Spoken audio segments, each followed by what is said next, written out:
बोलिए भारत माता की, भारत माता की। बहुत बहुत धन्यवाद।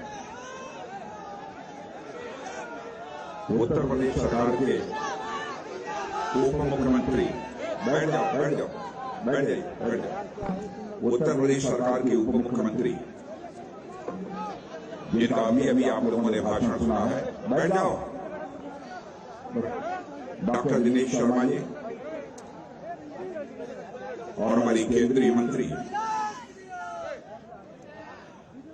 सुश्री साध्वी निरंजन ज्योति जी, हमारे केंद्रीय मंत्री भानु वर्मा जी, केंद्रीय मंत्री बीएल वर्मा जी और यहाँ के क्षेत्रीय अध्यक्ष श्री मानवेंद्र सिंह जी, सुधीर गुप्ता जी, प्रियंका जी, ललित बिश्नोई जी, सांसद राजी शर्मा, बाबूराम जी निषाद, रामकिशोर जी साहू, मुकेश जी मिश्रा, जमुना कुशवाहा, विधायक श्री रवि जी शर्मा, श्री राजू सिंह परीक्षा, श्री जवाहरलाल राजपूत, श्री बिहारी लाल, श्रीमती रमा निरंजन, श्री राम तीर्थ सिंघल, श्री पवन गौतम, श्री हरगोविंद कुशवाहा, श्री सुनील तिवारी, श्री पवन प्रताप और इस बुंदेलखंड की धरती के रहने वाले सभी मेरे सम्मानित माताओं एवं बहनों एवं भाइयों,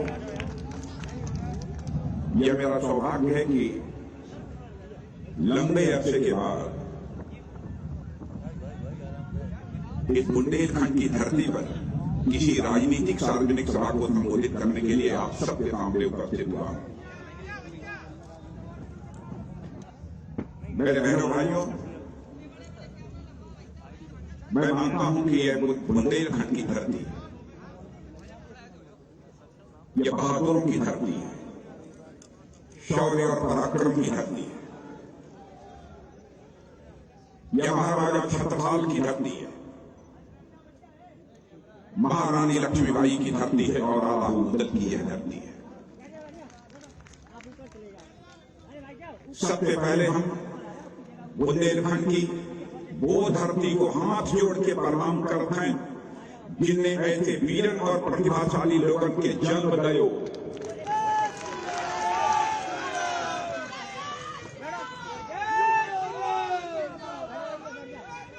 और हमारी तरफ से सबके हाथ जोड़ के प्रणाम।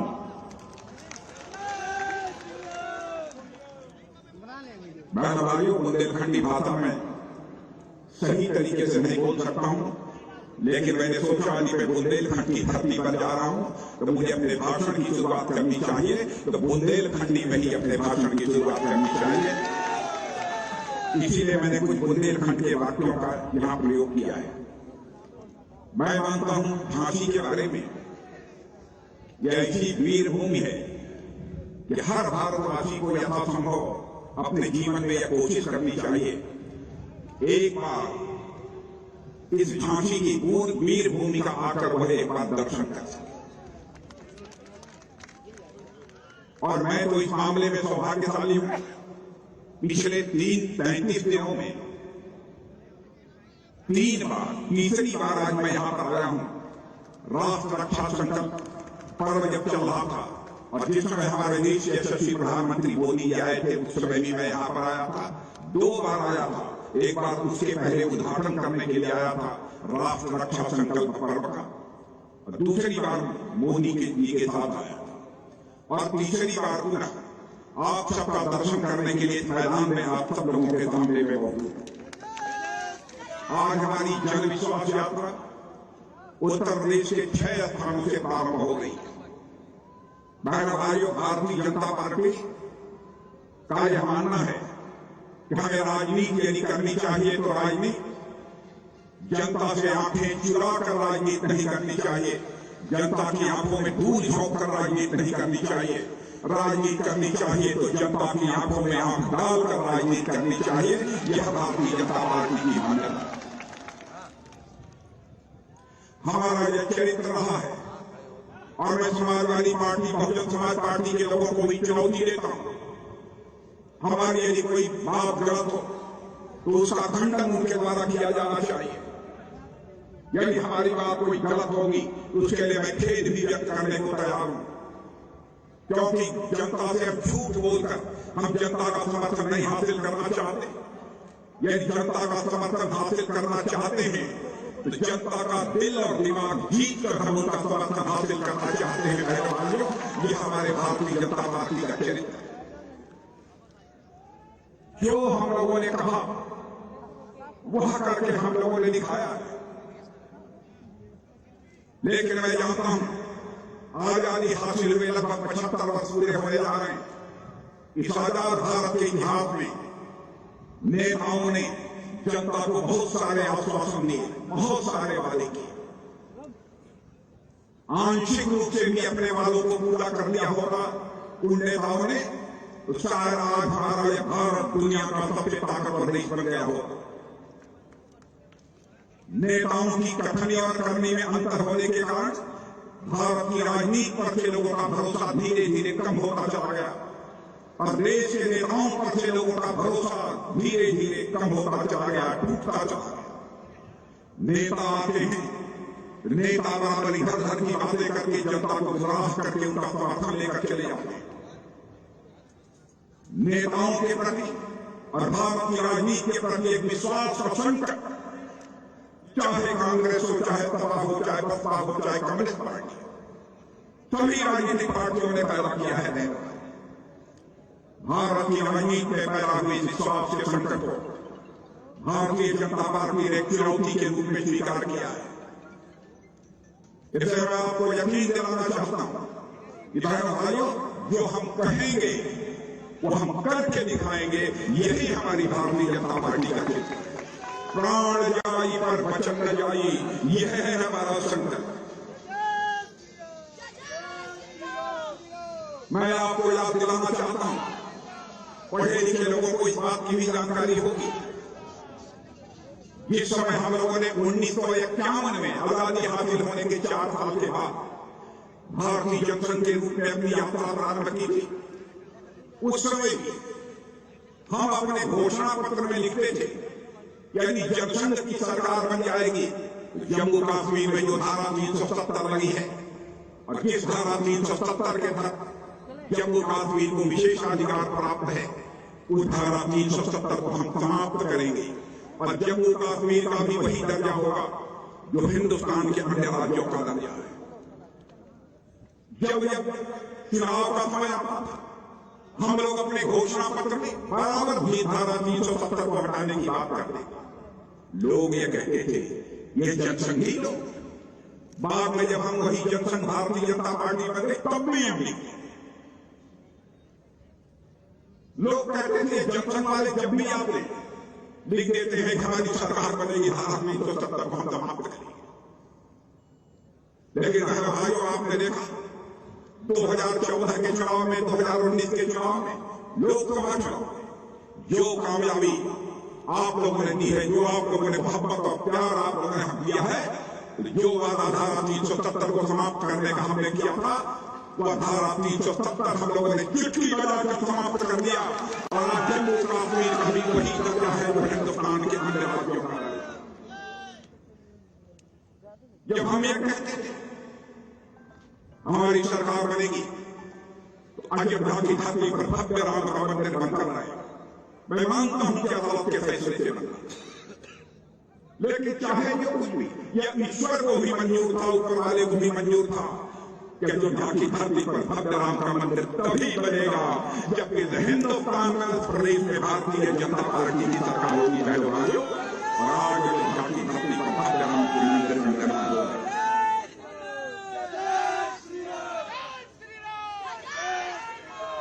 भाइयों, हम आपकी आंखों में धूल झोंककर, हम आपकी आंखों में धूल झोंककर कभी राजनीति नहीं कर सकते। और हमारा चरित्र है, जब हमारी सरकार बनती है हम विकास भी करते हैं, लेकिन भारत की विरासत को भी संभाल कर रखते हैं। आप ये कहेंगे कि भारत की विरासत क्या है? बाहर के आतंकवादियों ने आकर हमारे मंदिरों को ध्वस्त कर दिया। हम लोगों के दिल की एक तड़पन थी, जिन मंदिरों पर आक्रमण किया है, भारत के आन बान शान के जिन प्रतीकों पर उन्होंने आक्रमण किया है, जिसने भारतीय जनता पार्टी की हुकूमत बन जाएगी, शान और शौकत के साथ फिर से वही मंदिर खड़े होंगे और फिर से वही इमारत खड़ी होगी। यह हम लोगों का संकल्प था, हमारे दिल की तड़पन।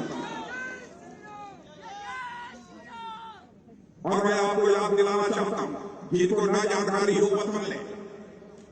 भाई मोदी जी भारत के प्रधानमंत्री बने, गुजरात में सोमनाथ का मंदिर जिस पर आक्रमण किया गया था उसको ध्वस्त कर दिया गया था। एक समय आजाद भारत के इतिहास में उसका जीर्णोद्धार कराने का काम यदि किसी ने किया तो भारत माता के सपूत आपके हमारे प्रधानमंत्री आदरणीय नरेंद्र मोदी ने किया। राम जन्मभूमि अयोध्या में मंदिर का शिलान्यास भी यदि किसी ने किया तो हमारे यशस्वी प्रधानमंत्री नरेंद्र भाई मोदी ने किया है। अभी डॉक्टर दिनेश शर्मा जी चर्चा कर रहे, अखबारों में आप लोगों ने भी पढ़ा होगा, बाबा विश्वनाथ मंदिर काशी में पहले भी आपने देखा होगा। आज भी जाकर बाबा विश्वनाथ मंदिर का भव्य स्वरूप यदि देखेंगे आप भाइयों, आपकी छाती अपने आप चौड़ी हो जाएगी।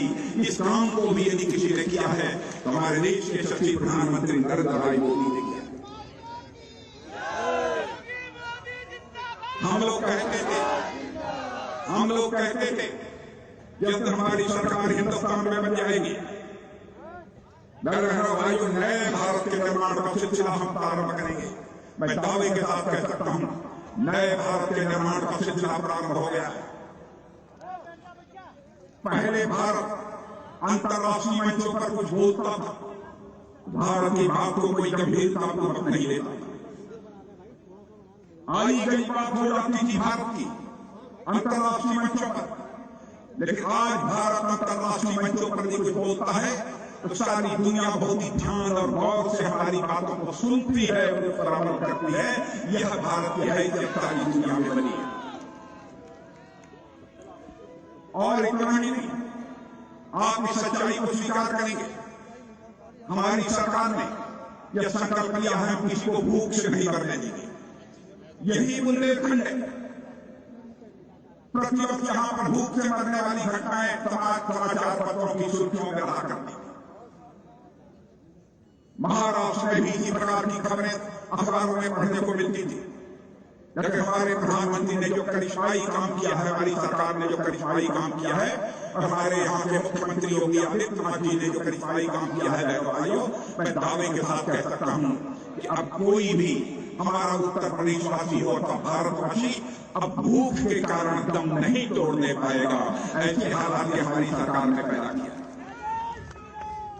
क्या यह सच्चाई है? प्रधानमंत्री गरीब कल्याण योजना के अंतर्गत गरीबों को मुफ्त में महीने में 2 बार अन्न मुहैया कराने का काम यह सरकार कर रही है। इसके पहले कभी किसी ने सोचा नहीं होगा कि ऐसी भी हुकूमत आएगी जो गरीबों को मुफ्त में अनाज मुहैया कराने का काम करेगी। मैं आपसे पूछना चाहता हूं, क्या कभी आपने सोचा था?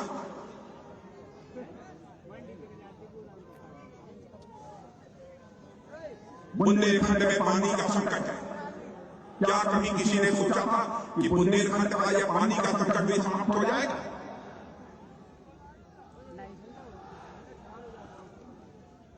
और जो भी आता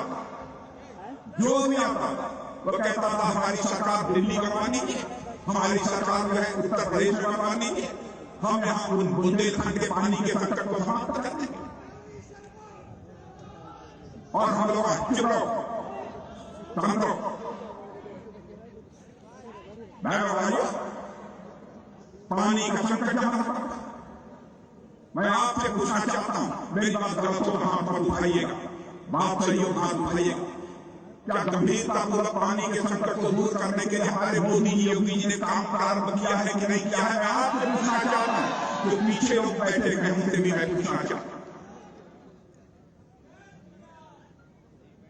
भाइयों अनजाने में हमसे चूक हो सकती है, लेकिन कोई महाकाल हमारी नीयत और ईमान पर सवालिया निशान नहीं लगा।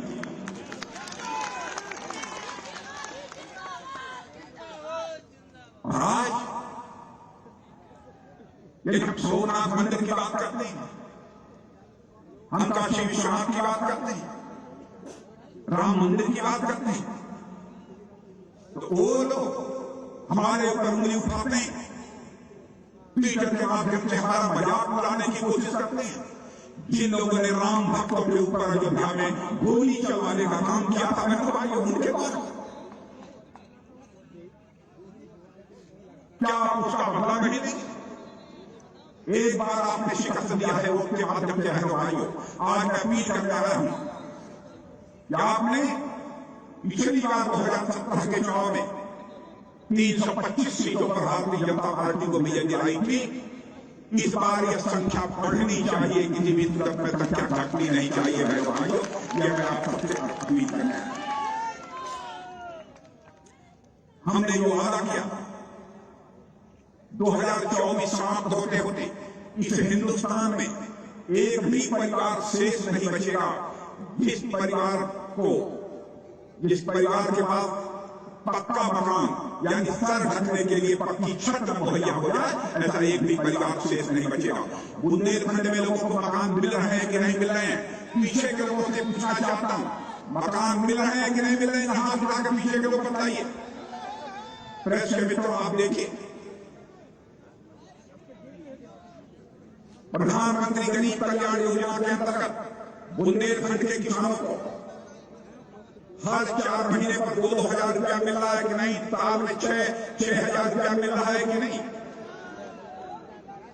यही हमारे उप मुख्यमंत्री दिनेश शर्मा जी कह रहे थे पहले कितना भ्रष्टाचार था।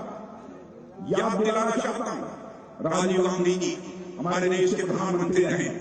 मैं किसी प्रधानमंत्री के बारे में, चाहे वो किसी भी राजनीतिक पार्टी का, मैं कभी उसके खिलाफ नहीं बोलता हूं, इधर उधर की बातें नहीं बोलता हूं। मैं प्रधानमंत्री होता है, मैं सबकी इज्जत करता हूं। व्यक्तिगत टिप्पणी व्यक्त करना किसी के बारे में मुझे विचार नहीं है, मुझे पसंद नहीं है। लेकिन राजीव गांधी जी ने एक बार चिंता व्यक्त की थी प्रधानमंत्री रहते हुए। कहा उन्होंने, क्या करें, भ्रष्टाचार इतना बढ़ गया है हमारे देश में, यदि हम दिल्ली से 100 पैसा भेजते हैं, नीचे पहुंचते पहुंचते बाद उसकी 15 पैसा लोगों के हाथों में पहुंचता। यह राजीव गांधी जी प्रधानमंत्री ने कहा। लेकिन हमारा 56 इंच चौड़े सीने वाले प्रधानमंत्री मोदी जी ने कहा, मैं देखता हूं किस मां के लाल में हिम्मत है, किसने मां का रूप लिया है।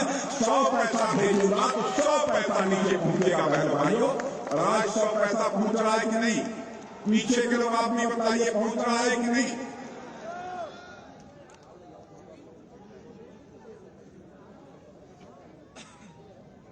मुद्रा योजना के अंतर्गत नौजवानों को रोजगार कैसे मुहैया कराया जा सकता है? सबको सरकारी नौकरी कोई भी सरकार नहीं दे सकती, लेकिन रोजगार को मुहैया करा सकती है। मुद्रा योजना के माध्यम से यह काम हम लोगों ने प्रारंभ किया। इतना ही नहीं, बुंदेलखंड के रहने वाले सुन के जाना, आज एक बात बता रहा हूं, आयुष्मान भारत योजना हमारी सरकार ने प्रारंभ की है। आपने कभी सोचा नहीं होगा कि देश में ऐसी सरकार आएगी जो कहेगी कि आप यदि बीमार पड़ जाएंगे, हार्ट के मरीज हो जाएंगे, लीवर के हो जाएंगे, किडनी के हो जाएंगे, लाखों रुपए खर्च होंगे, फिर भी यह सरकार एक पैसा भी आपका खर्च नहीं होने देगी। बहनों भाइयों, यह संकल्प हमारी सरकार है। आयुष्मान भारत योजना के अंतर्गत कार्ड लीजिए, अपने विधायक को कहिए आपको कार्ड दिलवाए, आप अपने कलेक्टर को कहिए, एसपी को कहिए आयुष्मान भारत का कार्ड दो।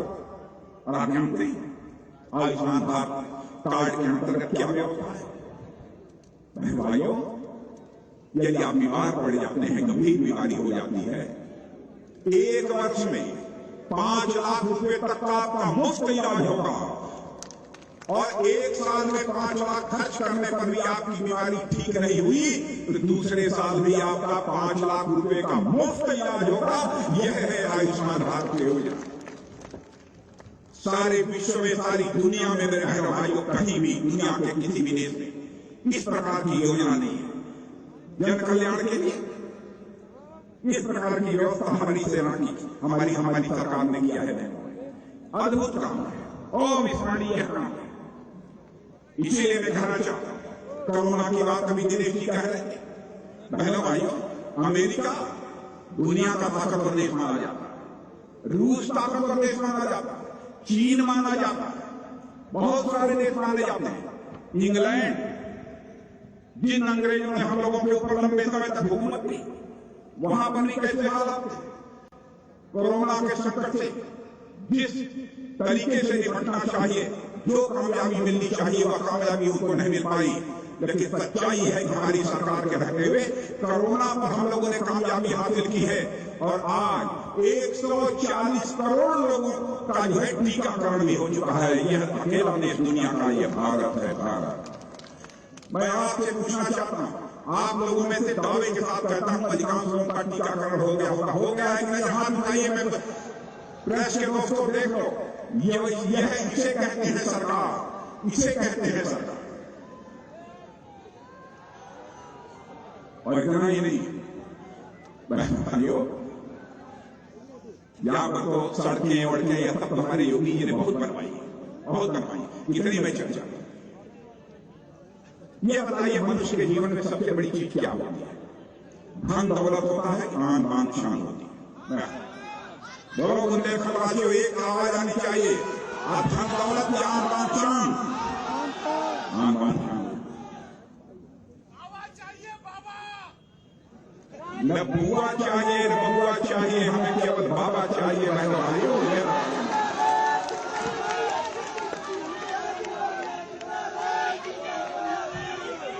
एक हमारा पड़ोसी देश है चांद, एक हमारा पड़ोसी देश है, आप जानते हैं कौन सा, जो हमसे अलग हो गया? पाकिस्तान। बहनों भाइयों, भारत से अलग होने के बाद हमारे उस पड़ोसी के द्वारा बराबरी हरकत की जा रही है कि भारत को तोड़ दिया जाए, भारत को कमजोर कर दिया जाए। इसे बराबर आतंकवादी अपनी धरती से भारत में भेजता है और हमारे जम्मू कश्मीर में आतंकवादी गतिविधियों को अंजाम देता है। हम लोगों ने भी फैसला कर लिया है कि उसका मुंहतोड़ जवाब देंगे और मुंहतोड़ जवाब हम वहां पर दे रहे हैं। और एक बार तो उसने इतनी नापाक हरकत कर दी उरी और पुलवामा में कि आपने देखा जिसकी कल्पना कोई नहीं कर सकता, वह करके हम लोगों ने दिखाया। हम लोगों ने पाकिस्तान की धरती पर जाकर आतंकवादियों के ठिकानों का सफाया किया है। यह है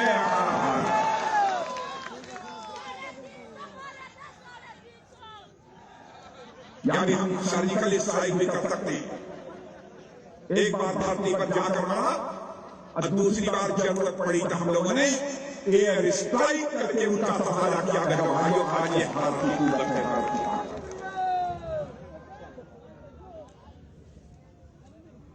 एक और पड़ोसी देश, बहुत ज्यादा चर्चा नहीं करना चाहूंगा, लेकिन देश का रक्षा मंत्री होने के नाते यकीन दिलाकर जाना चाहता हूं मेरे भाइयों, भरोसा रखना, विश्वास रखना, किसी भी सूरत में हम देश का मस्तक झुकने नहीं देंगे, चाहे हमको जितनी भी बड़ी कुर्बानी क्यों न दें।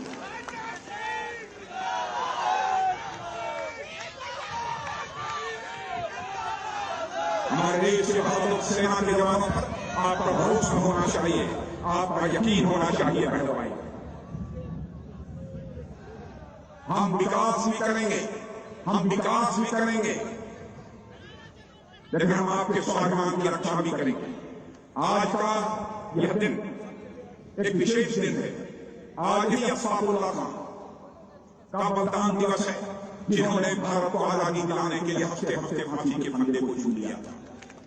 आज ही ठाकुर रोशन सिंह का भी बलिदान दिवस है, जिन्होंने फांसी के फंदे को चूम लिया था। आज ही पंडित राम प्रसाद बिस्मिल का बलिदान दिवस है, जिन्होंने हफ्ते हफ्ते फांसी के फंदे को चूम लिया था। और आप एक इसी बुंदेलखंडी के धरती लाल भूलिए मत, महाराजा छत्रसाल की आज ये पुण्य तिथि है। बहनों भाइयों, पुण्य तिथि है। मैं अपनी श्रद्धांजलि अर्पित करता हूं। महाराजा छत्रसाल के इतिहास को तो जानते हैं, लेकिन अशफाकुल्लाह खान एक क्रांतिकारी के इतिहास की चर्चा मैं यहां कर देना चाहता हूं। बहनों भाइयों, 31 साल की जवानी थी अशफाकुल्लाह की। मां कहती थी, बेटा मैं बूढ़ी हो गई हूं, शादी कर ले, बहुला, वो मेरी देखभाल करेगी, मेरी परवरिश करेगी। लेकिन अशफाकुल्लाह के दिल में तो आजादी हासिल करने की दीवानगी थी, मुस्कुराहट और हवा के आग्रह को टाल देना। लेकिन अंग्रेजों की हत्या करने के मामले में जब अशफाकुल्लाह को फांसी की सजा हो गई और फांसी के तख्त पर ले जाया गया, तो मजिस्ट्रेट ने पूछा, बोलो अशफाकुल्लाह, तुम्हारी अंतिम मुराद क्या है? अशफाकुल्लाह ने कहा कि मेरी मां तक जाकर यह संदेश पहुंचा दो कि तुम्हारा बेटा अशफाकुल्लाह आज फांसी के तख्त पर खड़े होकर अपनी शानी रचाने जा रहा है, तुम्हारी मुराद पूरी करने जा रहा है। मेरे बहन भाइयों, ऐसे वीर, ऐसे बहादुरों की धरती यह है। आज भी अशफाकुल्लाह खान, ठाकुर रोशन सिंह जी, पंडित राम प्रसाद जी बिस्मिल, इनका बलिदान दिवस है, इसलिए मैंने उनकी चर्चा की। इसलिए यकीन रखना, भारत का इतिहास रहा है, हमने दुनिया के किसी देश पर कभी आक्रमण नहीं किया है और दुनिया की किसी देश की जमीन पर हमने कभी कब्जा किया है। बहनों भाई, यह हमारा क्षेत्र, लेकिन हम भी भारत की आन बान शान पर किसी भी सूरत में आज नहीं आए। बुंदेलखंड के विकास का जहां तक प्रश्न है, प्रधानमंत्री ने बुंदेलखंड के 6,700 करोड़ रुपए की परियोजना का उद्घाटन और शिलान्यास अभी कुछ ही दिनों पहले किया है। महोबा में अर्जुन बांध परियोजना का लोकार्पण 2021 में हुआ है, पहले हो जाना चाहिए। 2014 में ही मोदी जी ने इसके बारे में कहा, लेकिन उस समय समाजवादी पार्टी की सरकार थी, उसने उसको नहीं होने दिया। लेकिन योगी जी के आने के बाद वह जो है अर्जुन बांध परियोजना जो है पूरी हो पाई है, उसका लोकार्पण हुआ है।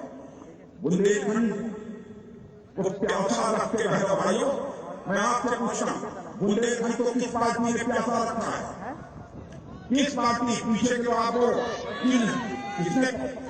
बहनों भाइयों, बुंदेलखंड को जिन लोगों ने प्यासा रखा है, उन समाजवादी पार्टी ने बहुत पाप किया है। उस पाप का उन्हें सजा उन्हें मिली।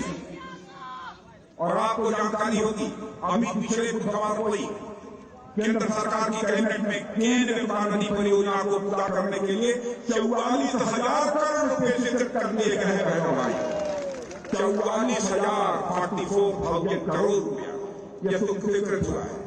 10 लाख हेक्टेयर की सिंचाई होगी। इतना ही नहीं, 62 लाख लोगों को पीने का पानी मिलेगा। 103 मेगावाट पन बिजली और 27 मेगावाट सौर ऊर्जा भी पैदा होगी। यह काम कौन करेगा?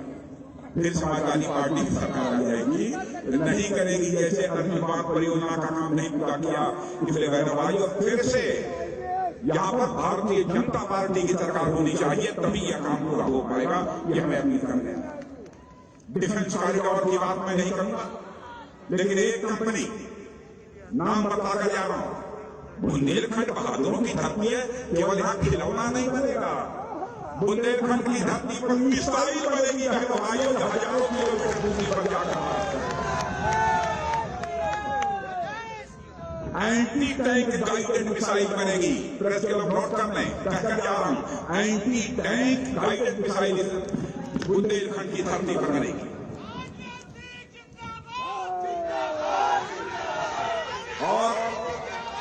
और इस कॉरिडोर में 1,854 करोड़ रुपया का अब तक निवेश हो चुका है।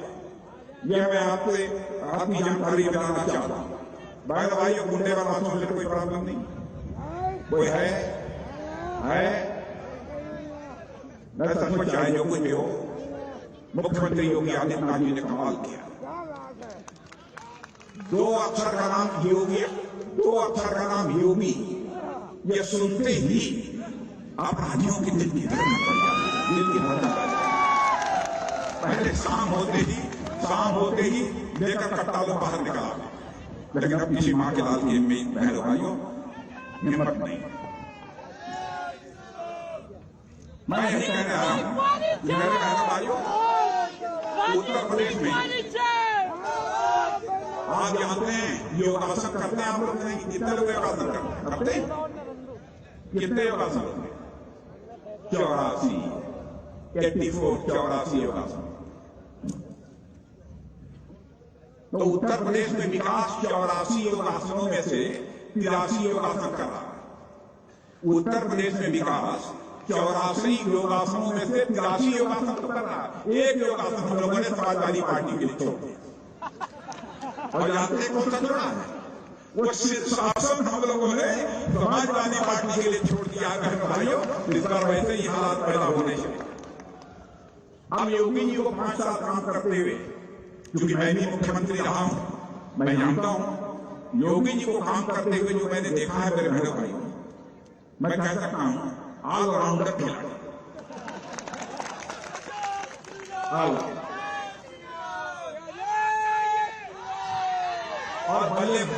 और बल्लेबाजी तो करते ही हैं। और जब गेंदबाजी पर उतरते हैं तो अच्छे बल्लेबाजों के विकेट को उखाड़ देते हैं।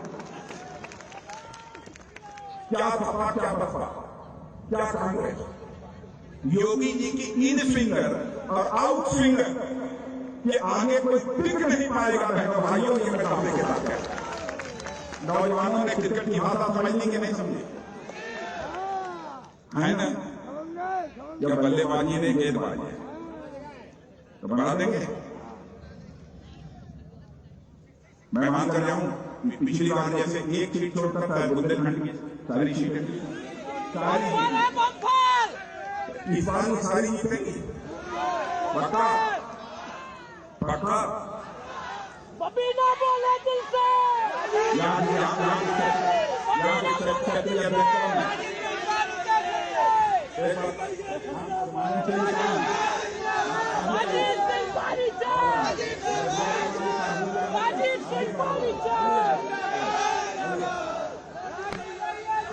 देखिए, मैं बताना चाहता हूं बहनों भाइयों,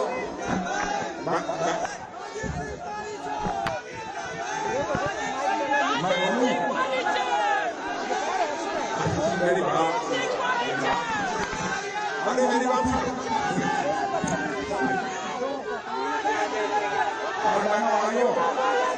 आप देखिए, पिछली बार जितने बार में चक्रवात जीते थे, उससे अधिक मार्जिन से इस बार सारी विधानसभा की सीटों पर भारतीय जनता पार्टी का झंडा लहराना चाहिए। ये हमें आप लोगों से भी करना चाहिए। यह होकर रहेगा और ये होकर रहेगा तो मैं इन सारे नेताओं से कहूंगा, मैं सारे नेताओं से कहूंगा, बुंदेलखंड में सारी की सारी सीटों पर भारतीय जनता पार्टी की विजय पताका फहरानी है। एक बार फिर से इसी झांसी की धरती पर कार्यक्रम होना चाहिए।